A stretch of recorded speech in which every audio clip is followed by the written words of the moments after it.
The infinite learner में आपका स्वागत है। अगर आपने कुछ सीखा तो कृपया लाइक, कमेंट और शेयर करें। और अधिक सीखने के लिए सब्सक्राइब करें और बेल आइकन को ऑल पर दबाएं। स्वागत। आज का हमारा विषय है क्रिसमस, एक ऐसा त्योहार जो शायद दुनिया में किसी भी दूसरे त्योहार से ज्यादा पहचाना जाता है। बिल्कुल। हमारे पास जो स्रोत है उसका शीर्षक है क्रिसमस का संगम, आस्था और कथा, और आज हम इसी की गहराइयों में उतरने वाले हैं। हमारा मिशन ये समझना है कि बेथलेहम के एक अस्तबल में हुई एक, कह सकते हैं, विनम्र घटना आज उत्तरी ध्रुव पर रहने वाले एक हंसमुख बाबा के वैश्विक जश्न में कैसे बदल गई। ये सफर कमाल का है। हाँ, ये सफर ही कमाल का है। चलिए इसके पर्दे खोलते हैं। ये वाकई एक बहुत दिलचस्प संगम है। क्रिसमस की कहानी कोई सीधी सादी एक लाइन की कहानी नहीं है। इसमें कई धाराएं हैं, आस्था है, इतिहास है, पुरानी लोक कथाएं हैं। और आपने कहा कि खगोल विज्ञान भी है। हाँ, और यहाँ तक कि थोड़ी बहुत खगोल विज्ञान की भी झलक है।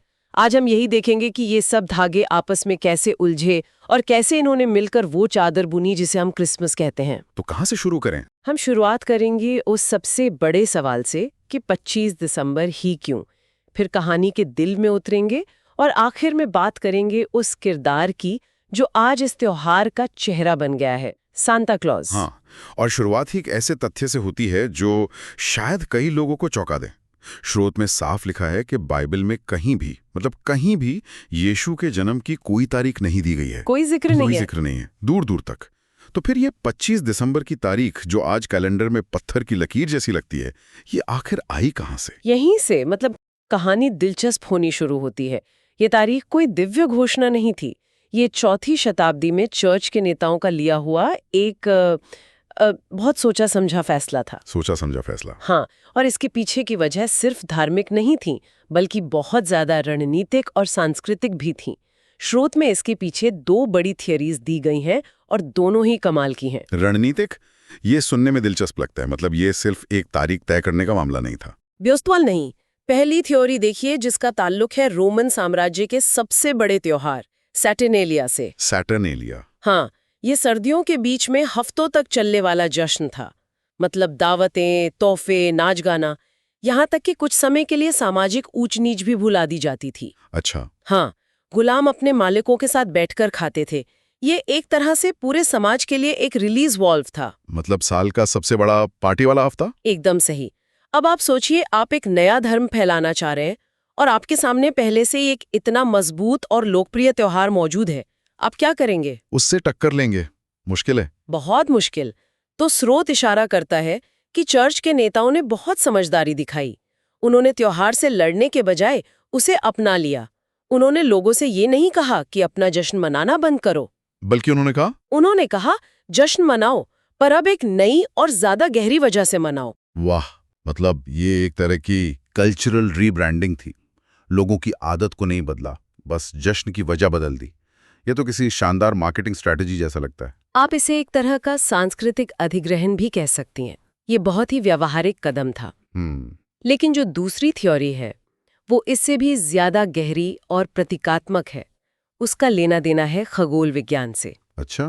25 दिसंबर की तारीख उत्तरी गोलार्ध में होने वाली शीतकालीन संक्रांति यानी विंटर सोल्स्टिस के ठीक बाद आती है। विंटर सोल्स्टिस यानी साल का सबसे छोटा दिन और सबसे लंबी रात। बिल्कुल।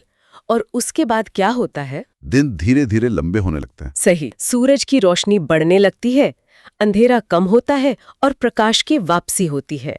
शुरुआती ईसाइयों के लिए ये एक बहुत शक्तिशाली प्रतीक था। हाँ, समझ गया। सच्चे प्रकाश का आगमन है। उसी तरह यीशु के जन्म को दुनिया में एक आध्यात्मिक सूरज के उदय के तौर पर देखा गया, अंधेरे पर प्रकाश की जीत। तो एक तरफ एक बहुत ही प्रैक्टिकल सामाजिक रणनीति और दूसरी तरफ इतना गहरा दार्शनिक और प्रतीकात्मक जुड़ाव।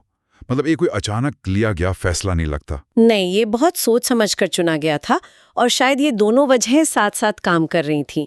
एक ने इसे लोगों के लिए स्वीकार करना आसान बनाया और दूसरे ने इसे गहरा आध्यात्मिक अर्थ दिया।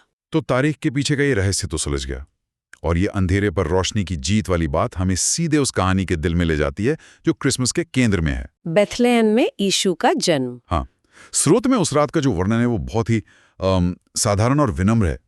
मरियम और जोसेफ को किसी सराय में जगह नहीं मिलती और आखिरकार उन्हें एक अस्तबल में शरण लेनी पड़ती है।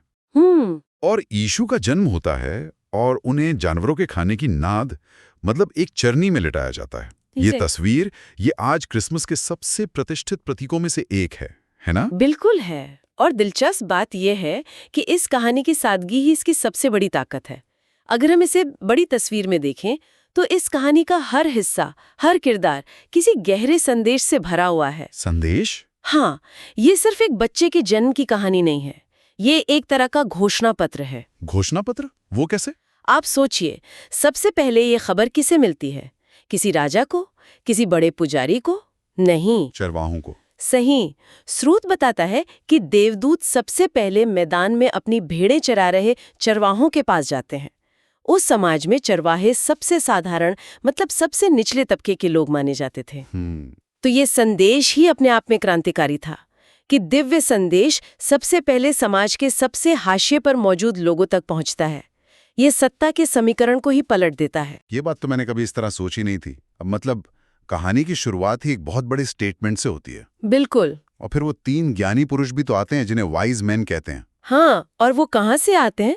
वो दूर पूरब से आते हैं।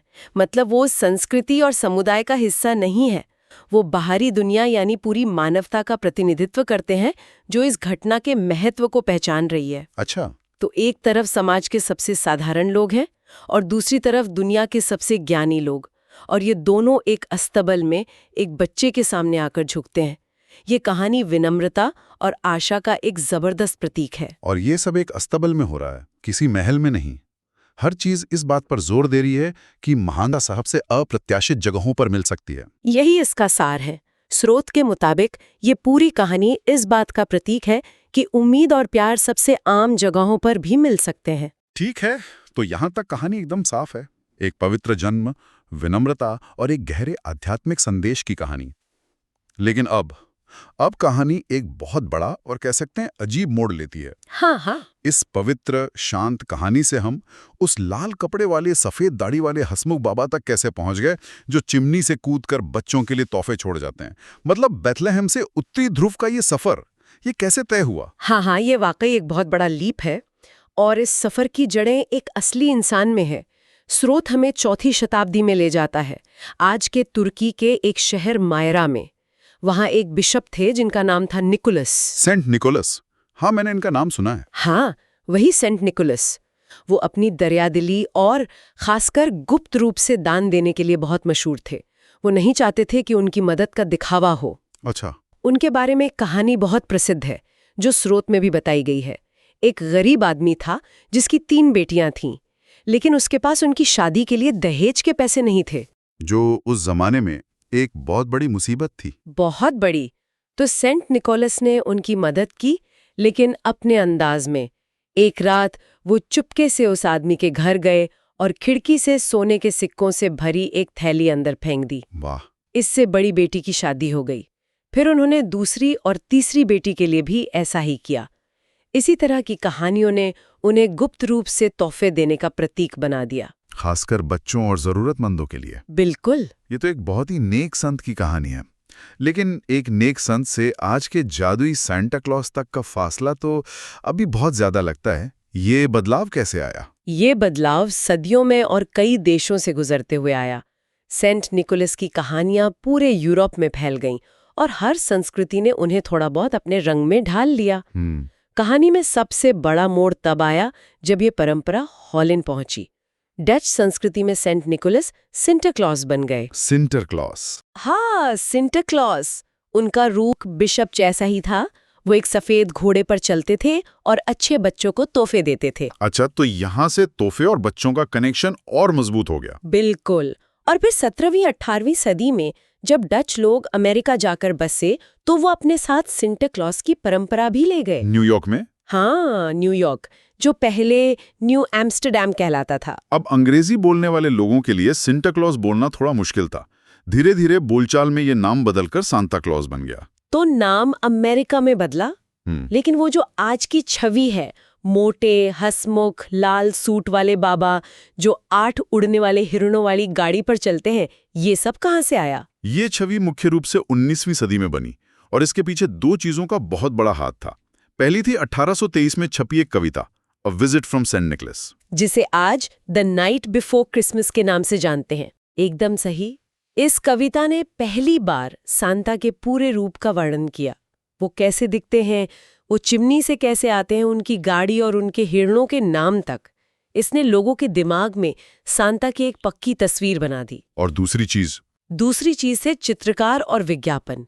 20वीं सदी की शुरुआत में कई कंपनियों ने, खासकर कोका कोला ने, अपने विज्ञापनों में सांता क्लॉज की इसी हंसमुख लाल सूट वाली छवि का जमकर इस्तेमाल किया। अच्छा, तो वो लाल सूट कोका कोला की दीन है? ये एक आम धारणा है, पर पूरी तरह सही नहीं है। लाल रंग पहले से ही सेंट निकोलस के बिशप वाले कपड़ों से जुड़ा था, लेकिन हाँ, कोका कोला के विज्ञापनों ने इस तस्वीर को पूरी दुनिया में फैला दिया और हमेशा के लिए पक्का कर दिया। तो तुर्की का एक दरियादिल बिशप डच लोक कथाओं और अमेरिकी कविता और विज्ञापनों से गुजरकर आज का ग्लोबल सांता क्लॉज बना। ये तो कमाल की कहानी है ना? इसका मतलब आज हम जो क्रिसमस मनाते हैं वो असल में एक ग्रेटेस्ट हिट्स एल्बम जैसा है।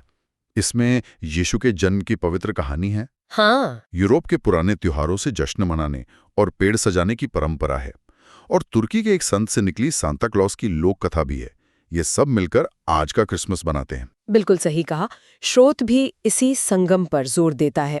आज क्रिसमस एक ही समय में कई चीजें हैं। किसी के लिए ये आधी रात को चर्च जाकर प्रार्थना करने का दिन है। सही है। किसी के लिए ये परिवार के साथ बैठकर खाना खाने और तोहफे खोलने का दिन है, और किसी के लिए ये सिर्फ छुट्टियों और खुशी का माहौल है। और ये सारी चीजें एक साथ मौजूद हैं। और शायद यही वजह है कि ये त्योहार इतना बड़ा और सार्वभौमिक हो गया है। इसकी गहरी धार्मिक जड़ें तो हैं, लेकिन अब इसने एक ऐसा रूप ले लिया है जिससे हर कोई जुड़ सकता है। बिल्कुल। दया, परिवार, एक दूसरे को कुछ देने की खुशी, ये भावनाएं तो यूनिवर्सल हैं। एकदम। स्रोत के शब्दों में कहें तो बहुत से लोगों के लिए क्रिसमस अब सिर्फ एक तारीख नहीं, बल्कि एक एहसास बन गया है। एक एहसास। हाँ, सर्दियों की ठंड में गर्मजोशी का एहसास, दूसरों के साथ बांटने की खुशी का एहसास, और इस बात पर विश्वास करने का एहसास कि दुनिया में अब भी उम्मीद और अच्छाई बाकी है। और ये एक बहुत महत्वपूर्ण सवाल खड़ा करता है कि परंपराएं आखिर होती क्या है।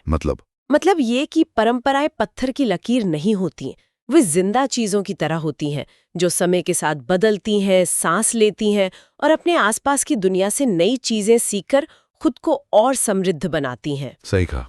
क्रिसमस इसका सबसे बड़ा उदाहरण है कि कैसे आस्था, लोक कथा, इतिहास और यहाँ तक कि कॉमर्स भी सब मिलकर कुछ ऐसा बना सकते हैं जो उसके अलग अलग हिस्सों के जोड़ से कहीं ज्यादा बड़ा हो। तो ये थी हमारी आज की पड़ताल, जिसमें हमने क्रिसमस के हजारों साल लंबे सफर को देखा, बेथलेहम की एक शांत चरनी से लेकर उत्तरी ध्रुव की जगमगाती वर्कशॉप तक, एक पवित्र जन्म से लेके तोहफे देने के एक वैश्विक उत्सव तक।